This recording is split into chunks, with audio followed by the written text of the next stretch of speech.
Welcome to C.Tube, where ancient Chinese strategy meets modern life. Through timeless tales of power, wisdom, and intrigue, we decode the art of decision-making, self-awareness, and navigating the complexities of career and life. Let history be your greatest teacher. In today's story, we journey back to the Warring States period, where a king's fateful choice to replace a battle-hardened veteran with a confident but untested commander set the stage for one of the bloodiest defeats in Chinese history. More than just a tale of military orders and battlefield maneuvers, this is a story about the danger of mistaking eloquence for ability and how failing to judge character can destroy not only an army, but a nation. Let's step into the moment and see what it reveals about us today. Part 1. Legacy and Warning. Zhao Shu, a famed general of the state of Zhao, was known for his courage and brilliant command on the battlefield. His victories had earned him both glory and the respect of his king. His son, Zhao Kuo, also immersed himself in the art of war, devouring military classics until the pages were worn. In conversation, Zhao Kuo spoke with such confidence, claiming he could defeat any opponent, that admirers often told Zhao Shu, "Your son will surely inherit your mantle as a great general." Zhao Shu would only laugh. He can talk about war, yes, but fighting one is far harder. Command requires reading the situation, adapting in the moment, not just reciting from a book. If he doesn't cause trouble one day, I'll count that as a blessing. When Zhao Shu fell gravely ill, the king of Zhao came to visit. The general made one final plea. "When I am gone, your majesty must rely on true talent to face Qin. General Lam Po is the man for the job." The king hesitated. "But your son Zhao Kuok is also young and capable. I am inclined to use him." "Absolutely not," Zhao Shu warned. "He boasts much, but he cannot command an army in the field." After the king left, Zhao Shu sighed deeply. If Zhao Kuo is ever given full command, it will bring ruin not only to our family, but to the entire state.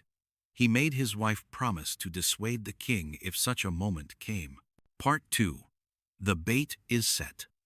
In 264 BCE, Qin forces invaded Zhao territory, seizing several cities. The king of Zhao appointed Lembo to lead the defense. A veteran of many campaigns, Lempo understood that Qin was eager for a quick victory. He ordered his troops to fortify positions, refusing open battle and letting the enemy's strength drain away. The war settled into a stalemate. In the Qin court, the king of Qin grew impatient. His chancellor Fanju proposed a plan. "Lenpo is formidable. Let us remove him without a fight.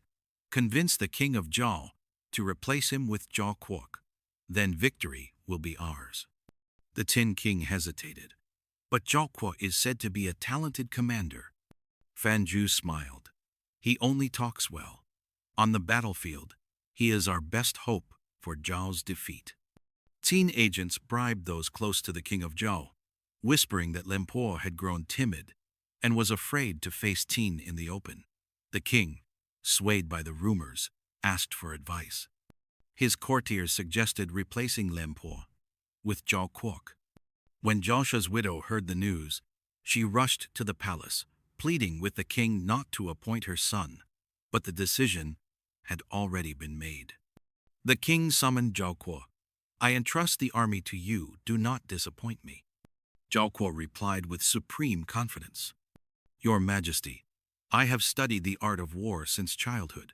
The Qin army is nothing but a flock of sheep before me. Wherever those troops march, victory will fall like autumn leaves." Lempo, upon hearing this, could only sigh. Now disaster will befall the Zhao army. Part 3. The fall at Champing. News of Zhao Kuo's appointment reached Qin, and Bai Ci, their most lethal general, was sent to the front.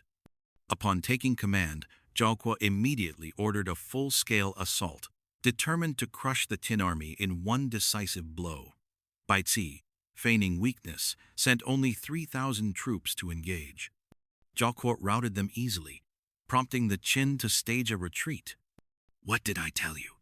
Zhao Kuo boasted to his officers. "The Qin army is no match for us." Eager for glory, he led the main force in pursuit straight into Baizi's trap. At Tamping, the Qin army encircled the Zhao forces. For 46 days, fierce fighting raged. Zhao Ping army, over 400,000 strong, was slowly ground down. Eventually, with most of his troops dead or wounded, Zhao Kuo attempted a breakout. He was killed in the chaos, his head displayed on a Qin banner. Leaderless, the remaining Zhao soldiers surrendered. What followed was one of the most brutal acts in ancient warfare. Baizi ordered the execution of 200,000 Zhao captives, burying them alive. The state of Zhao, its strength shattered, began its irreversible decline. Now, let's break it down into the key takeaways you won't want to forget. In the wisdom of the ancients, those who truly know do not boast, and those who boast do not truly know. Whenever someone delights in grand speeches and empty declarations, it is wise to discount their ability rather than overestimate them. Otherwise, one risks repeating the fate of the king of Zhao, entrusting an entire army to a man who could talk about war but not wage it, and losing not only the battle but the very foundation of the state. The tragedy at Tamping was not the fault of one man alone, and in Akol, Zhao Kuo bore part of the blame. But the greater responsibility lay with the king himself. He failed to know men, failed to read men, and thus could never truly employ them well. His initial choice of the seasoned General Emperor was sound. Such a commander, even if unable to win outright, would not have squandered the state's lifeblood. Yet the king chose to heed whispers from his courtiers, dismiss the veteran, and appoint a commander whose skill was but a painted pillow, fine in appearance, hollow in use. The most puzzling question remains. If the king could believe idle rumors, why could he not heed the dying counsel of Zhao Shou? Why was he blind to the dangers of a man whose talent existed only in words? History has long turned that page, yet the lesson is timeless. Past failures are the teachers of the future. As the old saying goes, listen to their words, but watch their deeds. What matters is not how impressive someone sounds, but how they act when tested. At the very least, we must keep our guard against those who deal in grand promises and empty phrases, lest we be seduced by the glitter of elegant words and pay the price for our credulity. Thanks for watching. If you enjoyed this journey into history and insight, don't forget to subscribe for more stories that reveal the wisdom behind the ages.